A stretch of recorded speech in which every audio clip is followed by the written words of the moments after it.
we bring you a chilling short story titled, Mother is Back. Love is blind, and so is hope. But something doesn't become true just because you want it badly enough. I don't know why IT is in my house, but I'm not going to be fooled. I say IT because she isn't my mom. She looks like her, and talks like her, and smiles like her, but IT isn't her. The worst part is, Dad doesn't even notice. I saw them dancing in the kitchen when I got home from school.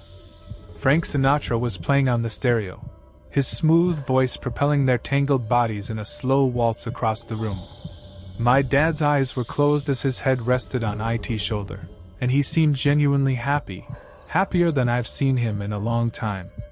I just dropped my backpack and stared. IT let go of my father and hugged me. I stood stiff as a board. Mom never used to hug me when I got home. She knew I liked having my space. But there's no denying how soft and warm she felt, or the lavender odor of her shampoo washing over me. We're having homemade pizza with the cheese baked into the crust, my dad's favorite thing in the world. And seeing him so happy, I didn't have the heart to say anything. I just went to my room like a coward. I just pretended everything was fine. Maybe if I wasn't a little happy to see her too, I would have fought against it harder. It's been hard for all of us since Mom died, but that was no excuse to let IT into our house, just so we could pretend we were a family again. But Mom, my real mom, would put me to bed without staying to watch me fall asleep. She would hold onto my dad's arm when he talked, but she wouldn't dig her nails in so deeply they drew blood. She wouldn't forget to blink for hours at a time. 2 days have passed. I've been struggling to decide what to do. No, that's not quite true. I know what needs to be done, but it would be so much easier to just keep pretending like my dad. Maybe in time I would even forget that a drunk driver towed my mom's SUV while she and my dad were coming home from their date. I'd forget the bloodstains on the asphalt, and the hours I spent waiting for her in the emergency room.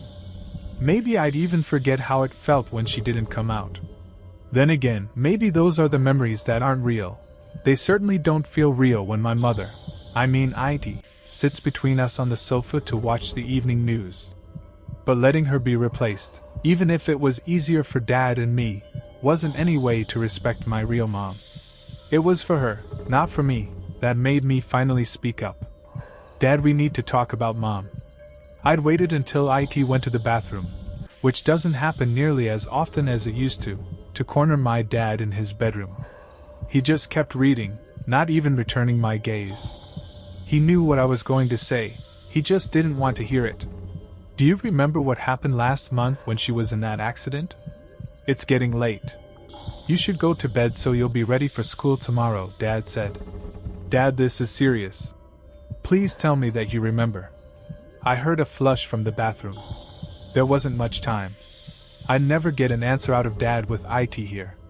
Dad was watching the bathroom door too, like a kid praying for the bell to ring before the teacher collected homework. The shower began to run, and I let out a deep breath I didn't even realize I was holding. Dad sighed too. There was no getting out of this. Yeah, I remember, he said. He stared back into my eyes. I finally had his attention. Do you remember the hospital? And what happened after? Yeah. It was a pretty bad crash. We're all so fortunate that nobody was hurt. His eyes were keen and sharp. He couldn't have forgotten. He was just trying to get me to accept it without having to admit it. For my real mom's sake though, it had to be said. She died, Dad. We went to her funeral. He didn't flinch, didn't even blink. He just smiled. Don't be ridiculous. She's in the bathroom right now. I ran over to him and grabbed him by the shoulders. I shook him, but he didn't fight it. He just kept staring at me like I was a puzzle he was trying to solve. You're lying.